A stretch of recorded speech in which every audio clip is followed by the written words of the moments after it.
According to Andrew Lawrence on Twitter, Tucker Carlson really does not like living in a diverse country. And what ends up happening, apparently the other day, or actually this is several days ago, Tucker Carlson ran a segment where he said, "How exactly is diversity our strength?" Apparently there's now an activist group called Sleeping Giants trying to get Tucker Carlson's advertisers pulled because this is a tactic. I mean, this is a rather authoritarian tactic to an extent, but people are going to, play politics. They believe that Tucker shouldn't be allowed to espouse ideas that diversity is not a strength, thus they want to go after advertisers. Let's talk about this. The first thing I want to say, diversity absolutely is a strength. That's a fact, okay? And I'm going to answer Mr. Carlson's questions, but at the same time, I think these activists are wrong, silly, authoritarian, and I think they do a disservice to the idea. First, let me play Tucker Carlson's little clip. Is diversity our strength? Since you've made this our new national motto, please be specific as you explain it. Can you think, for example, of other institutions, such as, marriage or military units, in which the less people have in common, the more cohesive they are? Do you get along better with your neighbors or your coworkers if you can't understand each other or share no common values? Please be honest as you answer this question. Oh, I will be honest. First, let me pull up the Sleeping Giants here and show you some of what they got going on. I think there's a letter they wrote somewhere. They have a letter right here. And now I'm going to answer Tucker's question first by pointing out Tucker Carlson is essentially putting up a straw man. I don't believe the argument is that the less we have in common, the more cohesive we are. But the general idea is that homogenization is bad in most aspects. A limited gene pool is bad. As I did this video yesterday about, I actually made a video about how diverse gene pools, not necessarily race mixing, but the more difference there are in gene pools, the stronger, the taller, the smarter the offspring are. And the left got mad at me for it. They did. They said that it was like an alt-right video because I believe race mixing is good and I'm proud of my heritage. It's absolutely ridiculous. But the fact of the matter remains, there is something known as hybrid vigor. I understand that some people dispute this. I don't know what the status is, but hybrid vigor is typically diverse gene pools better because you have more variability, which results in a more likely to a higher success rate or more chances to succeed. When you homogenize ideas, right? What's like a good way to explain why diversity is great? First of all, let me explain diversity. I don't think that when the Huffington Post posts a photo of only white women and they say something like they claim it's diversity, that's not diversity. I'm not saying they specifically did, but people reference that saying it's diversity. Or when they talk about how Black Panther, the movie, being that's like it was almost entirely a black cast, is diverse, that's literally not diverse. That's what's the word? It's homogeneous. It's homogeneity, right? It's almost all the same. That is not diversity. A lot of people just think as long as it's not white, it's diverse. Not true. We want a mixture of perspectives for a specific reason. Because if you're confronting a problem within your society, be it biological or some physical problem, the more genetics you have, the more ideas you have, the more likely you are to succeed. And maybe I can, off the top of my head, come up with like an example would be, imagine you have a bunch of people trying to, solve a puzzle. And everyone thinks in the exact same way. They can't see anything outside of that puzzle because they've never experienced it. They all keep trying relatively similar things to solve the puzzle and fail. But let's say you take only about 20% of those people, 20% of a different group, they all tried different things, and because their perspectives are different and they've experienced different things in their lives, they might try radically different things, ultimately leading to success. So you can kind of think of it like, imagine there's a wall with a bunch of different shaped holes in it. If there's a star and a triangle, but everyone is shaped, like a trapezoid, they're not going to be able to fit. But if there's a diversity of shapes, some of them will be able to make it through those holes and carry on and continue on. And that's why having a diverse set of genes and ideas, this is a good thing. I believe Tucker Carlson is wrong or just misunderstands the concept of diversity, because I think a lot of what's happening in politics is the idea of diversity is being whittled down to specifically just be like, we shouldn't have white people here. Like something's going on with Witcher 3 where they're going to replace, like there's literally the whitest character ever. She has white hair and she's pure white and she's Polish, and they're going to cast a black character or whatever. When people see that, they're like, that's not diversity, that's just replacing white people, okay? We want white people and Latinos and Asians and black people to come together and be like, we have a bunch of different views of the world, and here's how we can solve problems because of our different perspectives. Here's another point. not every idea within the diverse idea pool will be a good idea.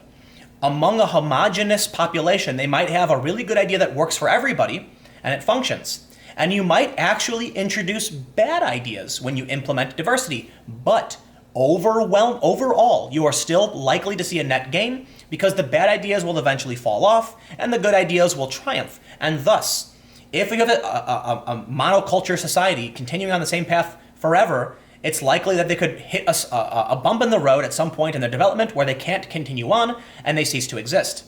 But bring in some diversity, genetics, ideas, whatever, and they might be able to overcome some of those problems and that culture might actually survive, okay? So yes, you know, the good with the bad. I believe that there is a bit of a balance in bringing in some bad ideas and some good ideas, but ultimately I think good ideas tend to work and bad ideas tend not to work because people don't like them. Anyway, here's what ends up happening. Sleeping Giants doesn't like that Tucker Carlson doesn't like diversity, and so they said, this weekend we sent out this open letter to corporations sponsoring Tucker Carlson tonight. The truth is that much like Laura Ingraham, after her racist comments, Fox will never take them off the air, even with no advertisers, but why should corporations support them? Well, it's because Tucker Carlson isn't wrong to ask the question.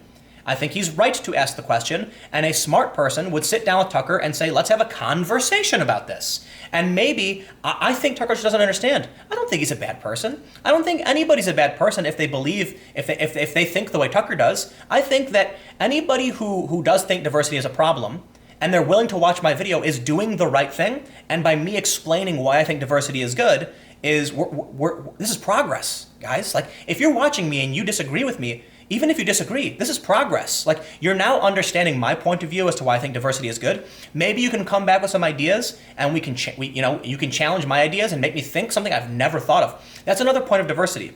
If I sit in my liberal bubble and I don't read any of these stories and I don't watch Fox News, I rarely watch Fox News, by the way, but I try to get out of my bubble. Why? Because I don't want to homogenize my thoughts by being in a bubble. I want to see what conservatives believe. Because when I hear ideas from Tucker Carlson about diversity, I'm like, I didn't know that's what people thought diversity meant.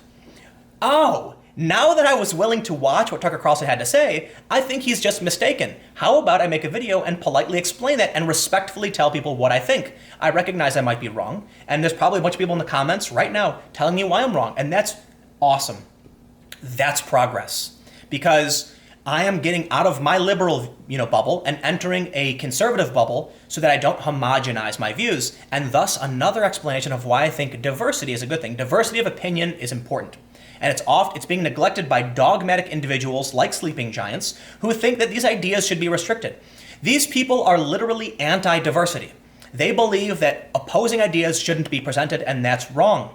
As I mentioned, sometimes you will get bad ideas. I think Tucker Carlson's view of diversity is wrong and a bad idea. But I don't think that shutting down and locking ourselves in a bubble and getting rid of, sending letters to companies to get them to abandon a program is how you solve the problem, because what they're calling for is the homogenization of politics. That is the opposite of diversity. Okay? So I believe that diversity is good. And in doing so, we'll say Sleeping Giants should be allowed to say what they want, absolutely, even if it means messaging these corporations. I think it's a bad idea what they're doing. I think Tucker's view on diversity was also bad, but Tucker is willing to engage. He's willing to put out a program and say what he believes, and he says, I want people to honestly address this, and I feel like I just did. Absolutely could be wrong, but I believe I'm right. And I think we are better off for it because Tucker, believe it or not, it's actually a really good example of why Tucker was wrong. Because he's in a conservative bubble, he hears these conservative ideas, and he's actually welcoming a diverse set of opinions into his field to challenge him. So maybe that's the easiest example to explain. As I mentioned earlier, I think the main problem is misunderstanding what diversity means, because there are so many people on the far left who claim to want diversity, but actually push homogenization. And that is a problem. We don't want a homogenous culture. We don't want, there's a diversity of opinions, diversity of thought. These are things we want. That's what colleges are for. That's why we bring people from, a different country in the world and bring them here. And they'll say, did you know this? And we'll go, whoa, we never thought about that because we never viewed the world that way. And thus diversity can bring about good things. And I believe it tends to. Or more so that even if you get more bad things, we strive to get rid of the bad things. And that's also why I think that, as a social liberal, I do believe in American borders, because there are a lot of bad ideas that want to enter our culture, and we don't want them. And that's why we have laws. Like, a bad idea would be, mandating kids take drugs or something. Like, I think that's a bad idea. I don't think we should do it. Naturally, honestly, though, as like a social liberal, social libertarian, I'm more like a hippie. I try to explain to people what my politics are, and I'm like, imagine like a bunch of stoned hippies like on the beach being like, do your thing, man. That is the opposite of like Antifa, which are going around and bashing people. Nah, I'm the guy who's going to be on the beach with my buddies, skateboarders. We want to go do our thing. We want to be free. We don't want to be buckled down by authority. But I also think people should be allowed to do drugs if they want. I just think there are a lot of bad ideas, and that's why we have laws. So we stop the bad ideas. And then we vote and say, hey, everybody, we kind of agree that this thing is bad, and we shouldn't allow it. Let's keep these good things and get rid of these bad things. And the more ideas that we have, the more opportunities to find good things. So I'm going to end with this. Sleeping Giants is repeatedly messaging these different companies who are sponsoring Tucker Carlson. This is literally the opposite of diversity. Literally the opposite. They are trying to homogenize information, ideas, in our culture. They claim to be for diversity, but they are the problem. And what really, I'm going to say it, I'm going to swear, this really fucking bothers me, is that there is a reason why, as I mentioned a million times, I explained it, why diversity is good, but when they claim to be behind diversity, when they claim to not be racist, but they are racist as they come, and they hate diversity, they ruin the actual idea. They ruin our opportunity to progress and do better. There's a reason why I take such issue with many people on the far left. Because it's almost like black propaganda, okay? If you're not familiar with the term, it means when someone pretends to be in favor of something. So imagine a person claims they're an anti-fascist. They put on the mask and everything, and then they go around and purposefully start hurting people because the reality is they're only pretending to be Antifa and they want to make Antifa look bad. That is called black propaganda, and that's what I feel like this is. When these people swing their hammers to actually damage our culture and our diversity of thoughts and opinions, but then claim they're for diversity, they are ruining the idea. It's almost like it's on purpose. I think diversity is a good thing, hands down. And I think nothing's perfect. There's always going to be problems, but these people are certainly not for diversity. End of story. Anyway, I'm going to get out of here. Thanks for hanging out. More videos tomorrow at 4 p.m., and I will see you all next time.